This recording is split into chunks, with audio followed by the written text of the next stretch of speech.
abayisilamu ntabwo tuzahora mu ntambara zo kurwanya na buri gihe hagiyeho umuyobozi tumurwanye ejo hagiyeho undi tumurwanye. Hari movement iriho isa nko kwangisha abayisilamu kwangishwa ubuyobozi, tuba dutakaza igihe cyo kuzatekereza gukora.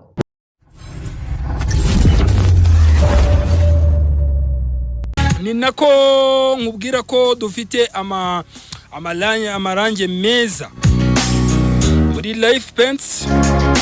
Dufitemo amarange meza cyane, amarange ushobora gutera ku nzu ikamera neza, ntabyo kuzana ngo hirya no hino ngo byagize gute. Ni muri Life Paint tukufitiye amarange rero meza kandi y'ubwoko bwose bugiye butandukanye.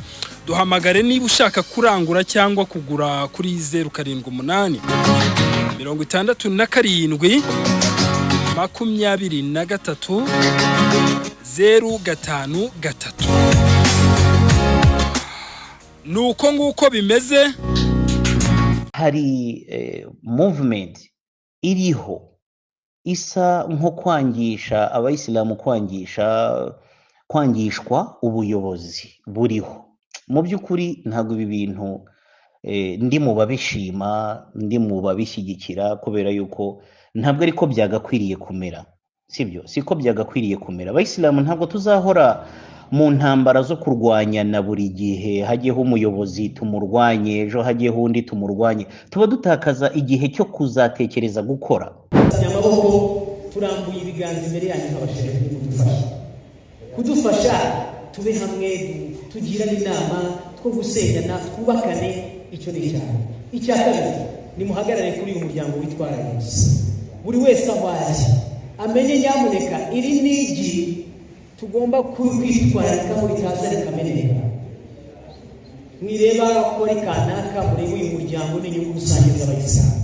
Kandi ndabibabwiye ngo nk'umuyobozi ufite amakuru menshi n'abandi batubanjirije, hari abantu benshi bafite target yo gusenya uyu muryango kandi kugira ngo babashe kubona urubuga rw'akajagari. Nicyo kintu bashaka, kuko nta kajagari dufite mu musigiti. Ufite ubaka n'ubushyiraho n'ubuharamo. Ako kajagari rero hari abatakungukiramo bashaka kuduteza. Nagira ngo basabe ntihakajye havugwa RMC ngo abantu bayisebye uhaguruka utavuze, ujye uvuga ugaragaza agaciro kayo. Nagira ngo nsoze basaba kutugira inama. Bashehe, insahuna wala tufbihuna wala takhdhuluna. Ni mutugire inama, mwitwandarika cyangwa mutwandarikane. Al abwabu maftuha amamakum. Icyo uzabona kitagenda neza, ngwino yaba layla wa nahara, utugire inama. Intumwa y'Imana ndasozeza kuri hadithi y'intumwa y'Imana sallallahu alaihi wasallam ngo man arada an yansaha li sultani fala yubdi lahu alaniyatan walakin liyakhudh bi yadihi wa yakhlu bihi fa in qabila fadhaka wa illa kana qad adda alladhi alayhi. Iyi hadithi y'intumwa y'Imana iravuga ngo murayizi kurusha ushaka kugira inama umuyobozi ntabwo ajya kumwandagaza, ahubwo intumwa y'Imana avuga ngo mushaka kugira inama umuyobozi uzamufata ukuboko ntumushyire mu ruhame, umushyire ku ruhande umwihererane, hanyuma umugire inama kubera Imana. Nazo nama uzaba utanze kubera Imana, nabyemera uzaba ugeze ku ntego yawe, nabyanga uzaba wasohoje iki inshingano.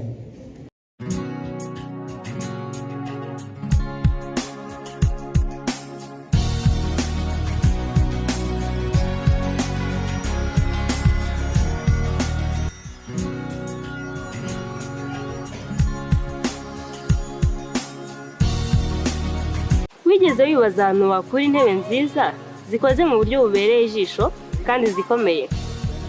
Shahin Falcon Limited yakuzaniye intebe nziza guturuka mu gihugu cya Egypt.